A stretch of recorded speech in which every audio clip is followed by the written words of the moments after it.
Sir ಇದು ಒಂದು chain ರಸ್ತೆ ಬಂದಿರುವಂಥ ಜಾಗ ಇದು. ಊರಿಂದ 1 ಕಿಲೋಮೀಟ್ರು, ಬಸ್ ರೋಡಿಂದ 1 ಕಿಲೋಮೀಟ್ರ್ 1.25 ಕಿಲೋಮೀಟ್ರ್ ಆಗುತ್ತಾ ಊರಿಂದ ಸೇರಿ.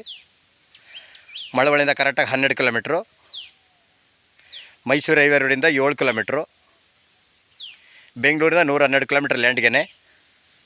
ಲ್ಯಾಂಡ್ ಕಡೆ ತೋರಿಸ್ತೀನಿ ನೋಡಿ. ಇದೆಲ್ಲ ಫುಲ್ ಬೆಂಗಳೂರಿನವ್ರದ್ದೇ. ಒಂದು 20 ಎಕರೆ ಮಾಡಿದ್ದಾರೆ ಇವರು.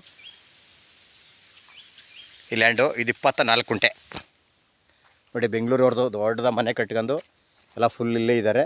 2 ಫ್ಲೋರ್ ಮನೆ ಕಟ್ಕೊಂಡು 24 ಗುಂಟೆ. ಅದರಿಂದ 30 ಗುಂಟೆ ಅದ ಮಾಳ.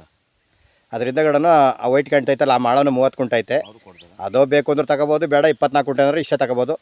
ನೋಡಿ ಇಲ್ಲಿ ಪಕ್ಕದಲ್ಲಿ ಪಂಪ್ ಸೆಟ್ ಹಾಕ ನಮ್ಮೂರಿನವ್ರು ಇಲ್ಲೇ ಇದ್ದಾರೆ. 10 ಬಸ್ತೆಲ್ಲ ಮಾಡೋರು ನೋಡಿ. 10 ಬಸ್ತಲ್ಲಿ ಆಗಿ ಕಲ್ಲೆಲ್ಲ ಹಾಕ್ಬಿಟ್ಟಿದ್ದಾರೆ.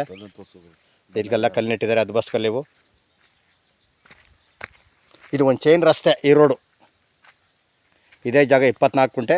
ಒಳ್ಳೆ ಬಾಕ್ಸಾಗಿ ಸ್ಕ್ವೇರ್ ಆಗಿದೆ. ವಾಸ್ತುಕ್ಕೋಸ್ಕರನ ಐತೆ. ಸೂರ್ಯ ಹುಟ್ಟ ಕಡೆಗೆ ಜಾಗ ಇರೋದು. ಇವರು 1 ಲಕ್ಷ ಫೈನಲ್ ಅಂತ ಹೇಳ್ತಾ ಇದ್ದಾರೆ. ಏನು ಕೂತ್ಕೊಂಡ್ರೆ 1,000 2,000 ಕಮ್ಮಿ ಆದರೂ ಆಗ್ಬೋದು. ಲೀಗಲ್ ಡಾಕ್ಯುಮೆಂಟು ಪಿತ್ರಾಜಿತ, ಡೈರೆಕ್ಟ್ ರಿಜಿಸ್ಟ್ರೇಷನ್ಗೆ ಐತೆ ನೋಡಿ. ಇದು ಬೆಂಗಳೂರಿನವರು ಒಂದು 20 ಎಕರೆ ಮಾಡಿದ್ದಾರೆ ಇವರು ನೋಡಿ. ಈ ಮನೆ ಕಟ್ಕೊಂಡ್ರವರು. ಇದು ನಮ್ಮ ಅವೇರಳ್ಳಿಯವ್ರದ್ದೇ. ಇವರು ಇಲ್ಲೇ ತೋಟದಲ್ಲಿ ಇದ್ದಾರೆ, ಮನೆ ಕಟ್ಕೊಂಡು ತರಕಾರಿ ಗಿರ್ಕಾರಿ ಬೆಳ್ಕೊಂಡು. ಏನು ತೊಂದರೆ ಇಲ್ಲ, ಆರಾಮಾಗಿರ್ಬೋದು. ಕರೆಕ್ಟಾಗಿ ಮಳವಳ್ಳಿಯಿಂದ 12 ಕಿಲೋಮೀಟ್ರು, ಬೆಂಗಳೂರಿಂದ 112 ಕಿಲೋಮೀಟ್ರ್ ಲ್ಯಾಂಡ್ಗೆ. ಬಸ್ ರೋಡಿಂದ 1.25 ಕಿಲೋಮೀಟ್ರು ನೋಡಿ. ಇದು ಒಂದು 7 ಕಡೆ ಪೆನ್ಷನ್ ಬಿಡ್ತೀವಿ. 2 ಕಡೆ ಆಗೋಗಿದೆ, ಇನ್ನು 2 ಕಡೆ ಪೆನ್ಷನ್ ಬೀಳ್ತೀವಿ. ಪೆನ್ಷನ್ ಹಾಕ್ಸೇಬೇಕಾಗಿಲ್ಲ ಮೋಸ್ಟ್ಲಿ ನೋಡಿ. ಪಕ್ಕದವ್ರು ಅವ್ರದ್ದು ಪಾಪ ತೊಂದರೆ ಇಲ್ಲ, ತೋಟದವರು. ಈ ಕಡೆ ರೋಡ್ ಸೈಡ್ ಬೇಕಾದ್ರೆ ನೀವು ಹಾಕೋಬೋದು.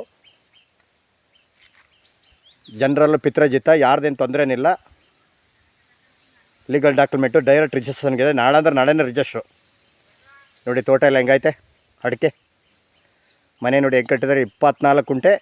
ಅದೊಂದು ನೋಡಿ 30 ಗುಂಟೆ ಸಿಕ್ಕುತ್ತಾ ಬೇಕು ಅಂದ್ರೆ ಆ ಮನೆ ಹೊತ್ಕೊಂಡು ಹೋಗುತ್ತಾ.